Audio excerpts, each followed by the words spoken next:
Pertolongan kita ialah di dalam nama Tuhan yang menjadikan langit dan bumi. Kasih karunia dan damai sejahtera dari Allah Bapa kita dan dari Tuhan kita Yesus Kristus menyertai saudara sekalian. Saudara-saudara yang terkasih dalam Yesus Kristus, tema kebaktian kita hari ini adalah lalang di tengah gandum. Kita akan belajar bagaimana Tuhan senantiasa menolong kita untuk bisa berjuang menghadapi setiap hal yang terjadi di dalam kehidupan kita hari lepas hari. Mazmur 86 ayat 17 mengatakan, "Lakukanlah kepadaku suatu tanda kebaikan, supaya orang-orang yang membenci aku melihat dengan malu, bahwa Engkau ya Tuhan telah menolong dan menghibur aku." Kiranya Tuhan menolong kita dalam ibadah ini.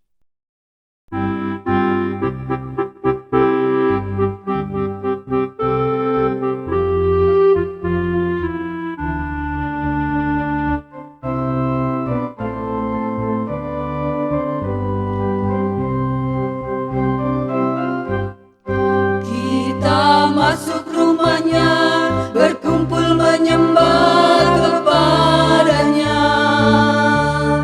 Kita masuk rumahnya, berkumpul menyembah kepadanya. Kita masuk rumahnya, berkumpul menyembah kepada Kristus. Menyembah Kristus Tuhan.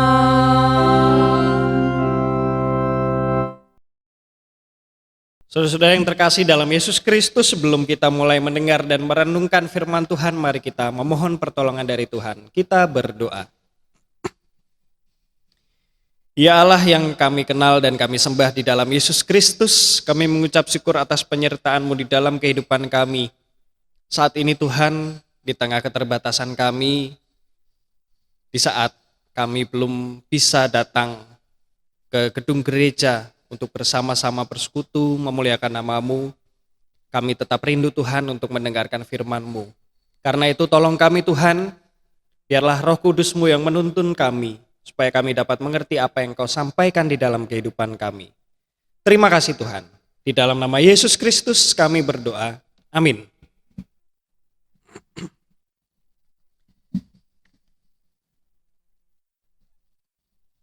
Saudara-saudara yang terkasih dalam Yesus Kristus, bacaan kita hari ini diambil dari Injil Tuhan kita Yesus Kristus menurut Matius pasal 13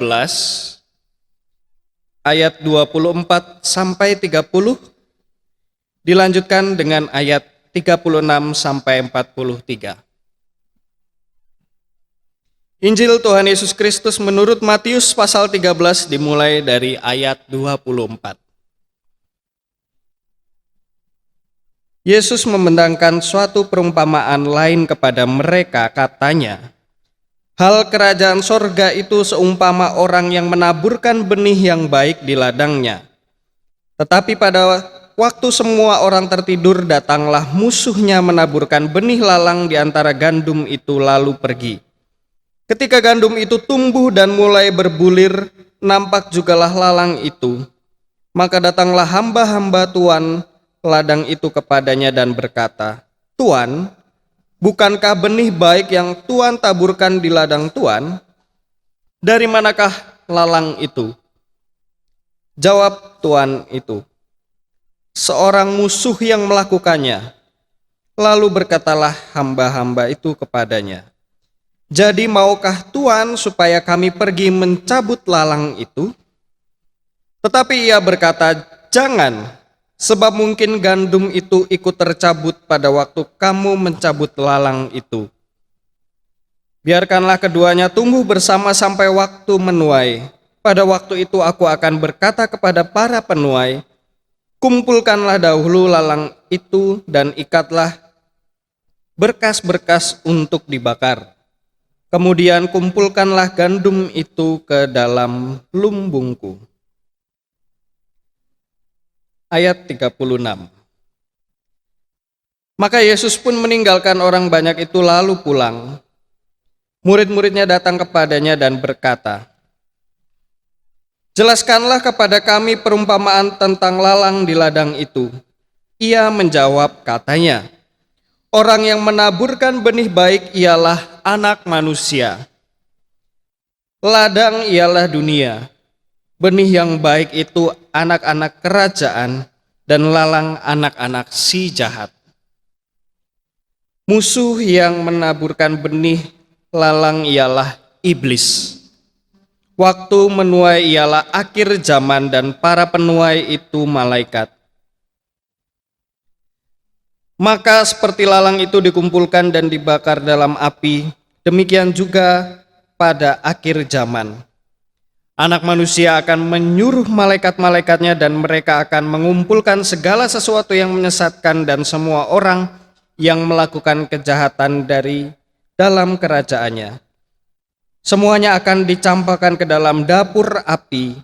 Di sanalah akan terdapat ratapan dan kertakan gigi. Pada waktu itulah orang-orang benar akan bercahaya seperti matahari dalam kerajaan Bapa mereka. Siapa bertelinga, hendaklah ia mendengar. Demikianlah Injil Tuhan kita Yesus Kristus. Kita yang berbahagia ialah kita yang tidak hanya mendengarkan firman Tuhan, tapi juga menghidupinya.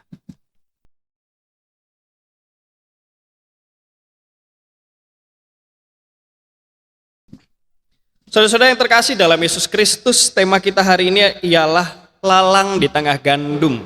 Kalau kita melihat apa yang Yesus katakan di dalam perumpamaannya ialah menggambarkan sebuah gambaran mengenai kerajaan surga, supaya orang-orang yang mendengarnya dapat mengerti apa itu kerajaan surga.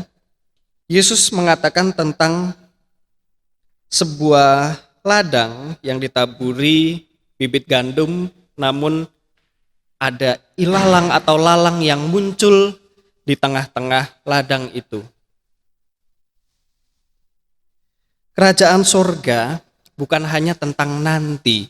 Inilah salah satu hal yang ingin diungkapkan oleh Yesus, bahwa ketika kita membahas tentang kerajaan surga, kita jangan hanya membayangkan ketika nanti, ketika mungkin kita sudah tidak ada lagi di dunia ini, kita baru melihat surga. Padahal Yesus datang ke dunia ini untuk menjadikan dunia sama seperti surga, untuk menjadikan tempat kita tinggal sekarang ini sama seperti surga yang ditempati oleh Bapa, dan disitulah kita juga bersama Bapa. Kerajaan surga juga berarti tentang kini atau masa kini dan di sini, di mana Allah hadir dalam kehidupan manusia. Lalu kita bisa melihat perumpamaan yang Yesus sampaikan. Yesus menyampaikan tentang ladang gandum. Di sini ada beberapa peran yang diungkapkan oleh Yesus. Yang pertama adalah hamba-hamba Tuhan. Kalau kita melihat hamba-hamba Tuhan di sini memaksa tuannya atau meminta kepada tuannya agar lalang-lalang itu dicabut. Tapi di sini sang tuan memerintahkan supaya jangan mencabut lalang itu dan biarlah lalang itu tumbuh bersama dengan gandum. Hamba-hamba Tuhan di sini dapat merujuk kepada orang-orang Farisi atau yang seringkali terjadi pada waktu itu hingga saat ini, ialah Yesus merujuk pada jemaat atau pengikut Kristus yang seringkali bersifat eksklusif, merasa paling benar. Apa itu jemaat yang eksklusif? Apa itu jemaat yang merasa paling benar? Jemaat yang eksklusif yang dimaksudkan oleh Yesus pada waktu itu ialah jemaat yang tidak mau memiliki relasi dengan dunia luar. Jemaat yang tidak mau memiliki relasi dengan masyarakat. Jemaat yang seringkali mengucilkan orang-orang yang dianggap berdosa. Lalu kita bisa melihat ada peran sang tuan. Siapakah sang tuan sesungguhnya? Sang tuan ialah Allah itu sendiri. Allah yang memerintahkan kita semua, Allah yang berhak atas kehidupan kita semua. Sang tuan memerintahkan agar lalang itu jangan dicabut. Biarlah lalang itu tumbuh bersama dengan gandum. Dan Hal itu berarti tanaman gandum harus berjuang untuk bisa tetap hidup, tetap bertumbuh. Dan pertumbuhannya tidak dipengaruhi oleh lalang yang ada di sekitarnya. Di sini kita bisa melihat siapa yang berhak menentukan tindakan apa yang harus dipilih. Yang berhak menentukan adalah Sang Tuhan itu sendiri. Begitu juga di dalam kehidupan kita, siapa yang berhak menentukan kehidupan kita, yaitu Allah. Seringkali kita mengatakan atau menjudge orang lain berdosa, orang lain bersalah, kita mempersalahkan orang lain, mengucilkan orang lain. Padahal siapakah yang benar-benar berhak melakukan hal itu? Yang benar-benar berhak ialah Allah sendiri. Dan tugas kita adalah hidup berdampingan, berjuang untuk tetap hidup dan tidak terpengaruh dengan dosa-dosa yang ada di sekitar kita. Saat ini kita tumbuh, kita hidup di tengah dunia yang banyak ketidakbaikan di sekitar kita. Banyak hal yang dapat memberi pengaruh buruk di sekitar kita. Tanpa kita sadari mungkin kita terbawa ke dalam pengaruh itu, mungkin kita terlarut dalam dosa itu. Seperti lalang yang tumbuh di tengah ladang gandum, tanpa disadari gandum-gandum itu pun terhambat pertumbuhannya karena ia terpengaruh dengan lalang yang ada di sekitarnya. Saudara-saudara yang terkasih dalam Yesus Kristus, coba kita bayangkan jika kita ada di dalam peran-peran yang ada di dalam perumpamaan Yesus ini. Coba kita bayangkan jika kita berperan seperti orang Farisi, jemaat yang eksklusif, atau yang disebutkan oleh Yesus sebagai hamba-hamba Tuhan. Mungkinkah kita menyadari bahwa selama ini kita sudah menjadi jemaat yang eksklusif? Atau kita sudah menyadari dan meninggalkan hal itu? Mari kita lihat ke dalam diri kita masing-masing, dalam keluarga kita, dan terutama ke dalam gereja. Apakah gereja kita ternyata menjadi gereja yang eksklusif? Gereja yang eksklusif ialah gereja yang tidak mau berbaur dengan lingkungan. Gereja yang hadir di tengah dunia namun tidak mau mengungkapkan diri sebagai bagian dari dunia. Sudahkah gereja kita menjadi gereja yang tidak eksklusif lagi? Sudahkah diri kita menjadi diri yang tidak eksklusif lagi? Jangankan di lingkungan kita sehari-hari, seringkali kita pun menjadi orang Farisi yang mengeksklusifkan diri, tidak mau berbaur dengan orang lain yang dianggap berdosa. Kita pun sering mencap orang lain berdosa. Kita pun sering menjudge orang lain berdosa. Padahal kita pun sama-sama berdosa. Lalu coba bayangkan jika kita berperan sebagai lalang. Maukah saudara-saudara sekalian hidup sebagai ilalang atau benalu bagi kehidupan orang lain? Tentu kita tidak ada yang mau. Tapi mungkin tanpa kita sadari kita sudah menjadi benalu bagi kehidupan orang lain. Benalu yang menghilangkan kehidupan lain. Kalau kita bisa melihat benalu tidak hanya mempengaruhi tapi lama-lama juga mematikan kehidupan yang lain.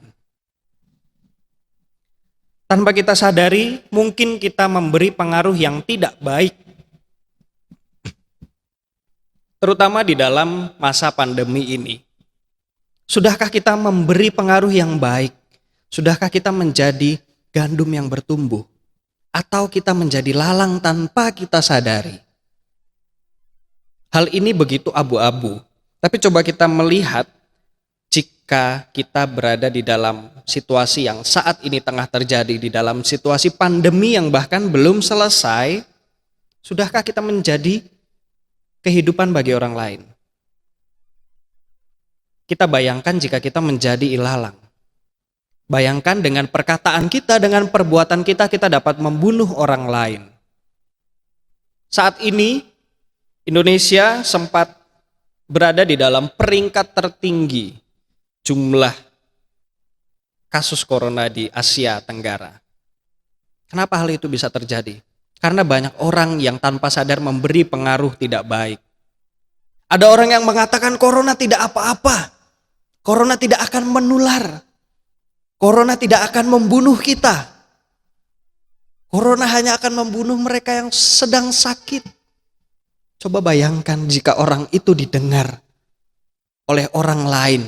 Dan orang lain menjadi tidak peduli terhadap kesehatan dirinya dan orang lain. Dia menjadi mati dan orang lain pun menjadi mati. Berapa banyak orang yang harus mati?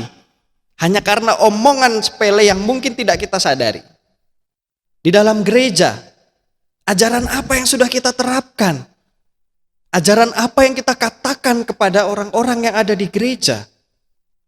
Mungkin tanpa kita sadari, di gereja pun kita mengatakan hal-hal yang tidak baik dan menuntun orang-orang menuju kesesatan.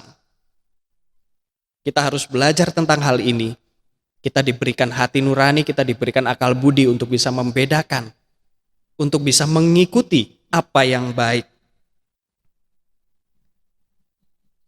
Lalu coba kita bayangkan jika kita hidup seperti gandum. Gandum adalah tanaman yang menghasilkan bahan pangan. Gandum adalah tanaman yang tumbuh untuk menghasilkan kebaikan dan tentu mendukung kehidupan kita. Seperti yang Yesus katakan di dalam perumpamaannya, gandum yang baik adalah gandum yang tidak terpengaruh dengan lalang yang tumbuh di sekitarnya. Begitupun dengan kita. Apakah kita sudah bertumbuh dan hidup untuk memberi kehidupan kepada orang lain?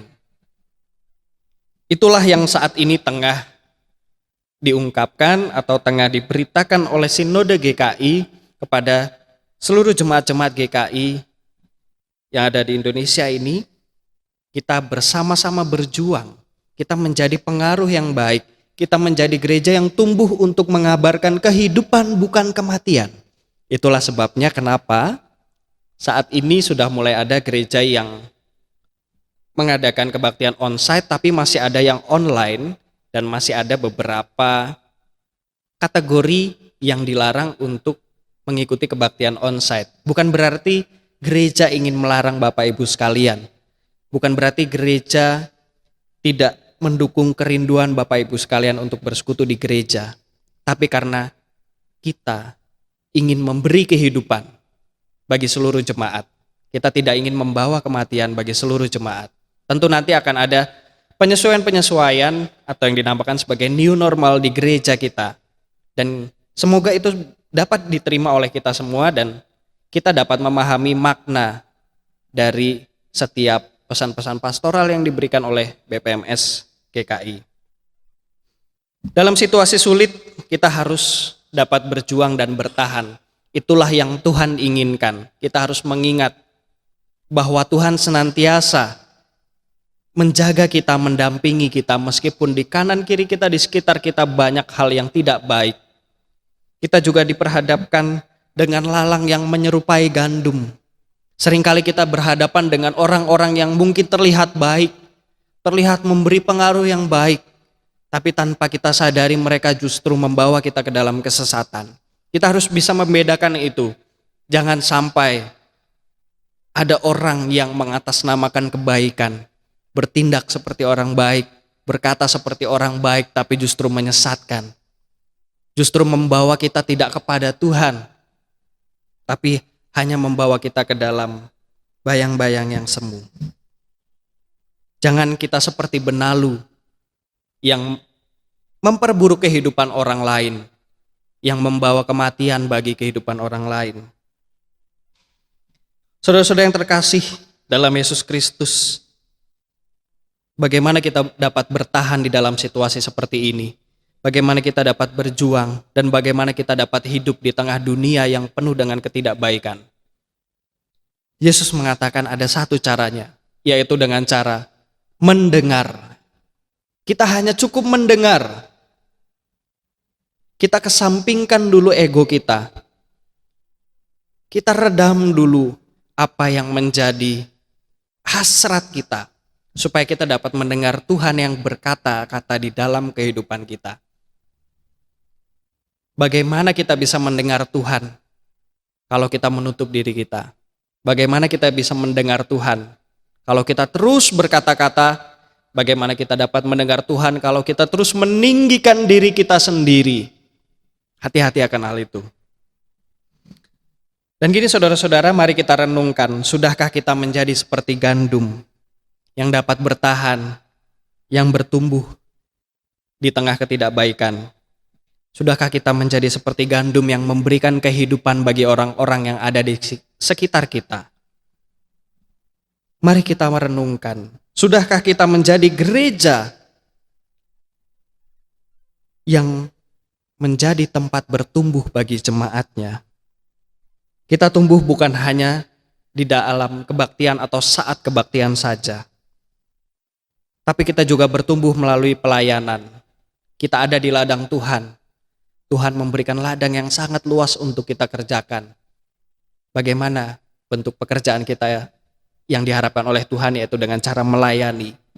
Mari kita melayani, mari kita mengerjakan ladang Tuhan sebagai bentuk rasa syukur kita atas penyertaan Tuhan di dalam kehidupan kita. Dan yang terakhir, sudahkah kita mendengar apa yang Tuhan katakan di dalam kehidupan kita?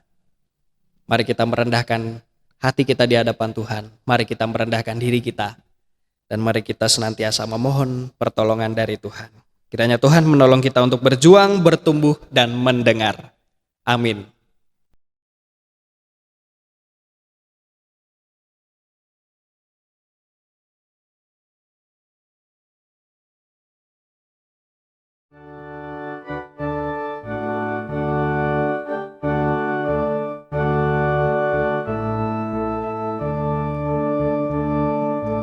Inikah kau ikut Tuhan, pikul sari. Jangan bimbang, jangan sungkan, ikut tabib. Pikulah salibmu saja, ikut terus. Lihatlah mahkota Raja Agung Kudus.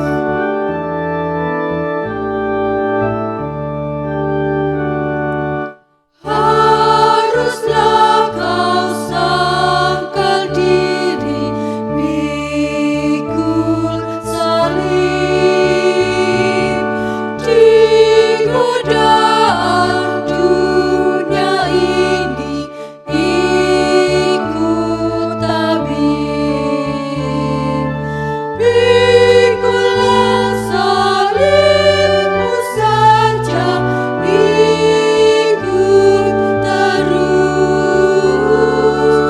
Lihatlah mahkota Raja Agung Kudus. Saudara-saudara, mari kita menaikkan doa syafaat kita. Kita berdoa. Ya Allah, kami mengucap syukur atas firman-Mu yang telah mengingatkan kami untuk dapat berjuang di tengah banyaknya ketidakbaikan di sekitar kami. Terima kasih Engkau telah mengajarkan kami untuk dapat bertahan dan berpengharapan di dalam Engkau. Saat ini Tuhan, kami ingin berdoa bagi bangsa dan negara kami yang saat ini tengah berjuang juga dalam menghadapi pandemi. Tuhan, kiranya Engkau memberikan hikmat kepada para pemimpin. Biarlah bangsa ini bisa menjadi bangsa yang kembali pulih, kembali baik kondisinya, dan kami percaya itu semua hanya seturut dengan kehendak-Mu. Kami berdoa Tuhan untuk gereja-Mu, GKI Wonosobo. Biarlah gereja ini tidak menjadi gereja yang eksklusif. Biarlah gereja ini dapat menjadi gereja yang memiliki relasi baik dengan masyarakat, dengan lingkungan. Biarlah gereja ini menjadi gereja yang bertumbuh dan menghasilkan berkat tidak hanya bagi jemaat-Mu, tapi juga bagi masyarakat yang ada di Wonosobo ini. Tuhan, kami berdoa bagi setiap orang yang saat ini tengah dalam kondisi duka karena anggota keluarganya Engkau panggil, baik itu karena sakit ataupun karena pandemi. Kiranya Engkau yang menguatkan, Engkau yang memberikan penghiburan. Kami juga berdoa Tuhan untuk tenaga medis yang saat ini masih berjuang untuk memberikan pelayanan dalam hal kesehatan. Kiranya Engkau memberikan kekuatan kesehatan kepada mereka. Ya Tuhan, kami berdoa untuk setiap kami. Engkau tahu Tuhan pergumulan kami. Engkau tahu Tuhan kerinduan kami untuk dapat berkumpul bersekutu di gereja. Kiranya Engkau yang memberikan kami hikmat, supaya ketika kami sudah kembali ke gedung gereja, saat kami beribadah di gedung gereja, kami boleh tetap peduli terhadap orang-orang yang ada di sekitar kami dengan cara menjalankan protokol kesehatan. Terima kasih Tuhan. Ya Tuhan, kami menyerahkan seluruh kehidupan kami ke dalam tangan-Mu. Di dalam nama Tuhan kami, Yesus Kristus, kami berdoa. Amin.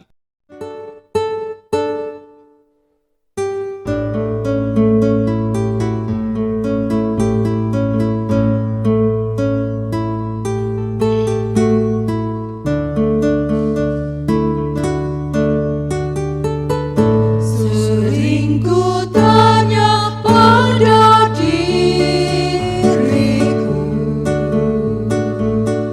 akhir hidupku yang fana,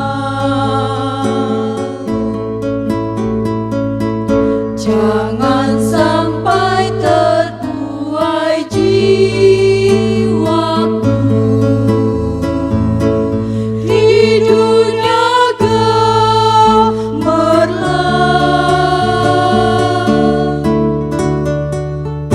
Dikala hariku makin senja,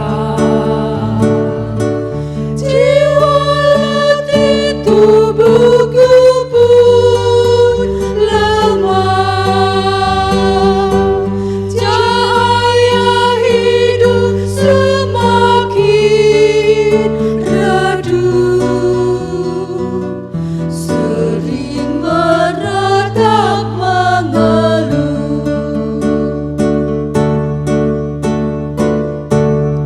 Dengarlah Tuhan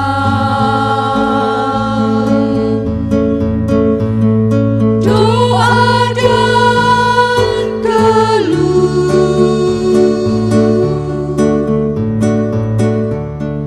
Biar ku tentram, meskipun dalam kemelut.